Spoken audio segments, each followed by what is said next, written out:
seems as if Caitlin Clark has turned down $20 million. $20 million in the WNBA. Y'all acting like y'all can't get a CBA done, turning down all this bread for y'all. Listen, Caitlin, you might need to start accepting some of these bags. You might need to start accepting some of these payments and bring your boy KTV on along for the ride at this point. $20 million. That's not a typo. Caitlin Clark has now turned down approximately $20 million in offers from competing basketball leagues, while the WNBA still can't finalize their collective bargaining agreement. And based on what we're seeing from Indiana Fever management right now, she might want to reconsider that strategy. Let's break down exactly what she's walked away from, why she's doing it, and whether her loyalty to the WNBA is about to backfire spectacularly. Let's get into the article. The nearly $20 million rejection by Caitlin Clark has the WNBA buzzing.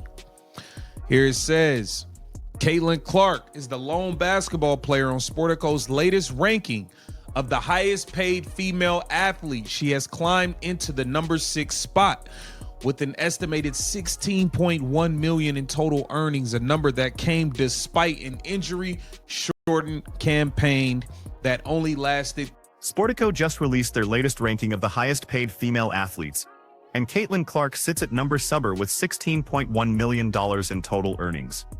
She's the only basketball player on that entire list. But here's what makes that number remarkable.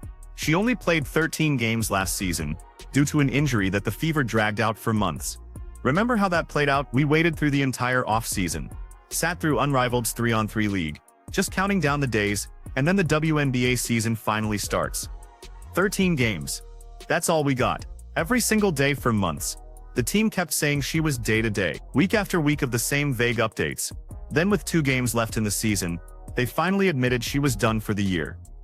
The Fever strung fans along for ticket sales and ratings while Caitlin sat on the bench, and during that entire time, she was passing on offers that would have paid her more than most WNBA players will make in their entire careers. Season had to get through the 3-on-3 Unrivaled, whatever, just to get to the season, and she only plays 13 games. We're being told every day that she's day-to-day for months and months on end, all the way until there's only the last week of the season is 2 games left, and they say she's done for the year.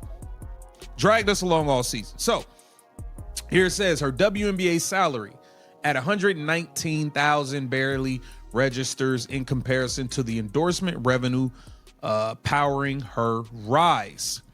With that level, her WNBA salary is $119,000. Read that again, $119,000. That's what the league that claims to value her pays for a full season. The other $16 million comes entirely from endorsements. Nike, Gatorade, State Farm. Corporate America recognized her value immediately. The WNBA, they're still figuring out how to spell collective bargaining agreement. This creates a unique situation that almost no young athlete ever experiences. Caitlin Clark doesn't need basketball to be financially secure. She doesn't need additional seasons, additional leagues, or additional mileage on her body. She's already set for life at 23 years old.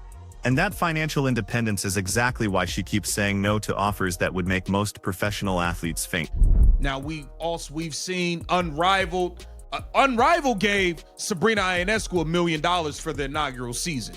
You know they was offering Caitlin Clark more than they was offering Sabrina Ionescu. I love me some Sabrina, but they definitely was offering Caitlin Clark the whole cake, icing, and then some. So she turned that down. We know Project B came with a eye-dropping crazy number.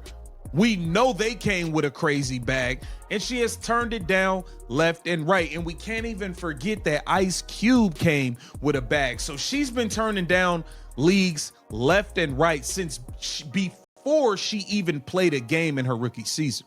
Let's start with Unrivaled. The 3-on-3 league that launched this past off-fiends offered Sabrina Ionescu $1 million for their inaugural season. But they offered Caitlin more than that, plus equity in the league. She declined immediately. Now here's what's interesting about that timeline. Unrivaled didn't just accept her no and move on. They kept dragging it out publicly, dropping hints and creating speculation that maybe she'd change her mind.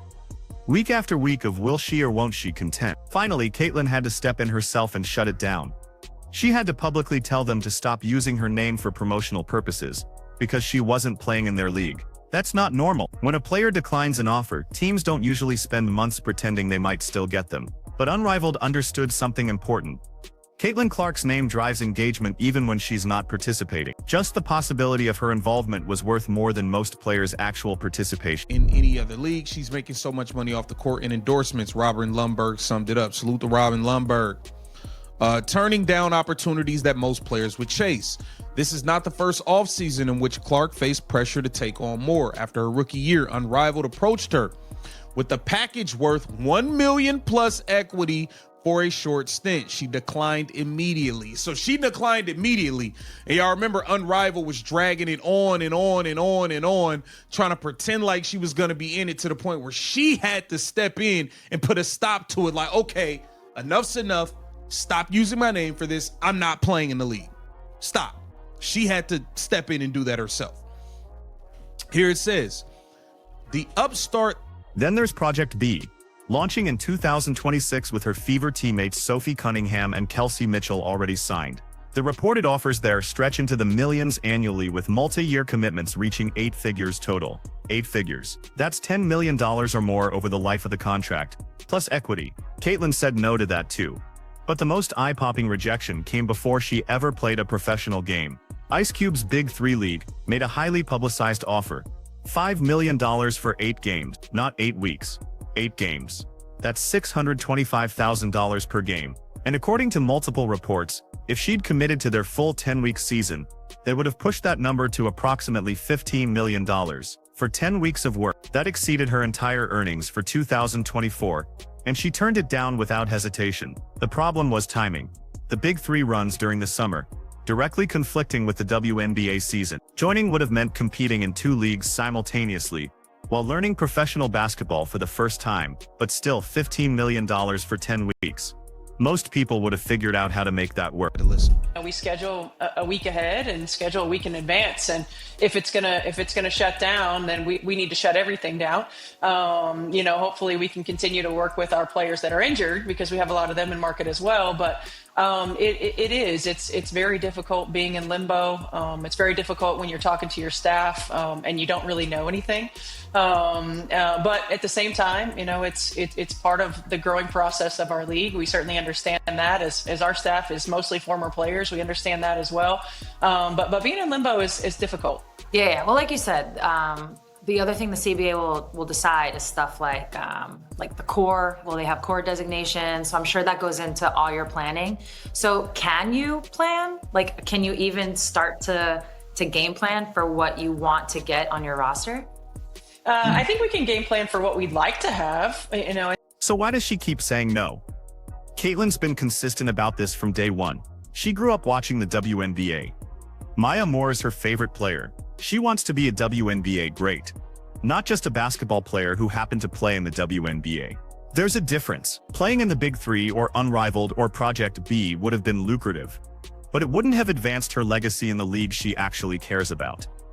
And with $16 million in endorsements already locked in, she doesn't need to chase every check that gets waved in her direction. That kind of financial security gives her something rare in professional sports: the ability to make decisions based on what she wants, not what she needs.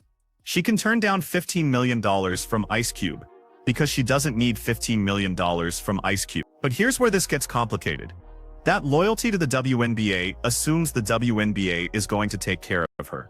And right now, there's zero evidence that's happening. Look like financially, we have a young core, so that will certainly impact, our ability to make certain moves in free agency. I'm glad I'm not the GM, I can tell you that. From a timing standpoint, how much time there will be to adjust, what it's going to look like, roster spots, roster management, not just what it looks like financially. How many players are we going to have on a roster? What is it going to look like for us? We can't just think in the terms of 1 year. What's it going to look like for us in the next 3 years? What can it look like in the next 3 years? What can it look like in the next 5 years? So I think the buffer of when we would have normally had, a 3 to 4 week time frame to look at it is not going to be there. So we're going to have to make decisions quickly. Our ability to sort of anticipate what might come down the pipe is not there. So hopefully we'll be able to respond instead of react in a timely manner. Listen to Stephanie White and Sue Bird talk about where the Fever stand with the CBA negotiations. They're sourcing week to week because they don't know if operations are going to shut down. They can't plan for free agency because they don't know what the salary cap will look like. They can't even confirm how many roster spots they'll have next season. Stephanie White straight up says she's glad she's not the general manager because the timeline is so compressed that they're going to have to react instead of respond. That's not a plan. That's chaos. And this is the organization that's supposed to be building around the biggest star the league has ever seen. The player who turned down $20 million to stay loyal to the WNBA. The Thayer whose jersey sales and ratings broke every record in league history. The Fever can't even get through an off-season without admitting they're operating in limbo. Here's what makes this significant. Caitlin Clark has demonstrated unprecedented loyalty to a league that hasn't figured out how to properly compensate her, protect her health, or even finalize their labor agreement. She's turned down approximately $20 million in outside offers because she believes in the WNBA's long-term vision. But what is that vision exactly? Because from the outside, it looks like dysfunction. The CBA negotiations have dragged on so long that teams can't plan for next season. The Indiana Fever, the team with the most valuable player in league history, is scheduling week to week and hoping they don't have to shut down operations. Stephanie White admits they're going to have to make rush decisions without the normal 3 to 4 week planning window. This is the infrastructure that Caitlin chose over $15 million from the Big Three. This is the organization she's betting her legacy on. Now let's talk about what she actually went through last season. 13 games. The Fever announced she was day-to-day with an ankle injury, and then proceeded to give that same update for months. Every week the same vague statement. She's day-to-day, we're evaluating her progress. We'll know more soon. Fans bought tickets expecting to see her play. National TV slots were scheduled around Fever games. And week after week, she sat on the bench while the team refused to just admit she was done for the season. They strung it along until there were literally 2 games left, then finally announced she wouldn't return. That's not player management. That's ticket sales strategy. And Caitlin went along with it because she's a team player who trusts the organization. But should she trust them? Because here's what that injury situation revealed. The Fever will prioritize revenue over transparency every single time. They knew she wasn't coming back. Medical staff doesn't go from day-to-day to season ending overnight. That progression takes weeks of evaluation. They knew, and they kept selling false hope. Meanwhile, Unrivaled was offering her $1 million plus equity to play 3-on-3 basketball in a climate-controlled facility with half the physical demands of a full WNBA season. Project B was offering multi-year security with 8-figure guarantee. The Big Three was offering more per game than she makes in an entire WNBA season, and she said no to all of it because she wanted to be available for the Fever. The same Fever that dragged out her injury status for ticket sale. Now contrast that with how other elite athletes handle these situations. When Kevin Durant got huge overseas offers during NBA lockouts, he seriously considered them because the NBA's dysfunction wasn't his problem to solve. When players in other leagues get lowballed, they leverage competing offers to force their current league to pay market value. Caitlin's doing the opposite. She's absorbing financial losses to demonstrate loyalty to a league that pays her $119,000, while she generates millions in revenue. Her jersey outsells everyone. Her games draw triple the normal ratings. Attendance spikes whenever she plays, and her compensation is $119,000. The endorsement money is great, but that's not coming from the WNBA. That's Nike and Gatorade recognizing her value independent of the league. The WNBA itself is paying her rookie scale. Take it or leave. So when people say she doesn't have a financial need to play in other leagues, that's technically true, but it misses the larger point. She shouldn't have to rely on endorsements to make real money. The league she's generating all this value for should be paying her appropriately, and they're not. The new CBA might change that. There's talk of higher salary caps, elimination of the core designation that restricts player movement, expanded rosters, better revenue sharing. All of that sounds great in theory, but the CBA still isn't done. They're negotiating in the off-season when teams should be planning for next year, and even when it does get finalized, there's no guarantee Caitlin's compensation will reflect her actual value to the league. WNBA salary structures don't work like that. There's no max contract that pays superstars relative to their revenue generation. Which brings us back to those $20 million in rejected offers. Was turning them down the right move? From a legacy perspective, probably yes. If Caitlin had split time between the WNBA and Big Three during her rookie season, the narrative would have been that she was chasing money instead of focusing on becoming a great professional player. If she'd played in Unrivaled this past off-season, Critics would have said she was prioritizing a startup league over the WNBA. She's protecting her reputation and her relationship with the league she grew up loving. That has value beyond money. But from a practical perspective, she's leaving an enormous amount of money on the table while the WNBA figures out basic operational questions. The Fever can't even tell their coach how many roster spots they'll have next season. That's not a temporary problem. That's a structural dysfunction that's going to keep creating chaos. And here's the thing that should worry Caitlin. The WNBA's problems aren't getting solved faster because she's being patient. If anything, her willingness to accept the status quo removes pressure from the league to fix things. Why would they rush to increase salaries when their biggest star is already turning down outside offers to stay? She's negotiating against herself by demonstrating that no amount of money from competing leagues will pull her away. That's admirable loyalty, but it's terrible leverage. The smarter play might have been to take one of those offers, not to actually leave the WNBA, but to force them to respond. Sign with Project B for their 2026 launch, then tell the WNBA they need to make it worth her while to stay. Use the outside interest as leverage to demand better compensation, better injury protocols, better organizational competence. Instead, she's turned everything down and hoped the WNBA will reward that loyalty. And so far, they've rewarded it with a dragged-out injury situation, a stalled CBA negotiation, and $119,000. Now look, I understand the argument that she's playing the long game. Build her legacy in the WNBA first. Establish herself as one of the all-time greats. Then leverage that into whatever comes next. Maybe she starts her own league. Maybe she becomes a part owner of a WNBA franchise. Maybe the endorsement money keeps growing, to the point where basketball salary becomes irrelevant. All of that's possible, but it requires the WNBA to actually get its act together. It requires the Fever to build a competent organization around her. It requires the league to finalize a CBA that properly compensates its stars. And right now, none of that is happening. So the question becomes, at what point does loyalty become naive? At what point should Caitlin look at the dysfunction around her and say, you know what, maybe I should have taken that $15 million from Ice Cube?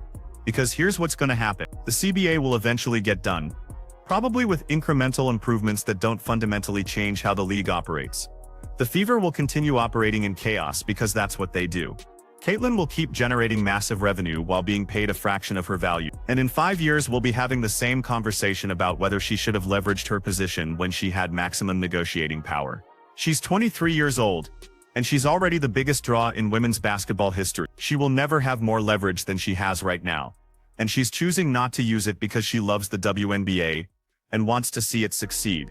That's either the most admirable thing in professional sports, or it's a massive miscalculation that's going to cost her generational wealth. Time will tell which one it is. But if I'm Caitlin Clark, I'm watching how the Fever handled my injury last season. I'm watching how the league is botching this CBA negotiation.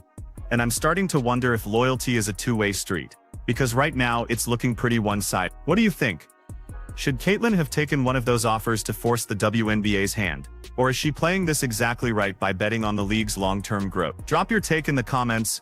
And if you made it this far, hit that subscribe button because we're going to keep following this story as the CBA situation develops.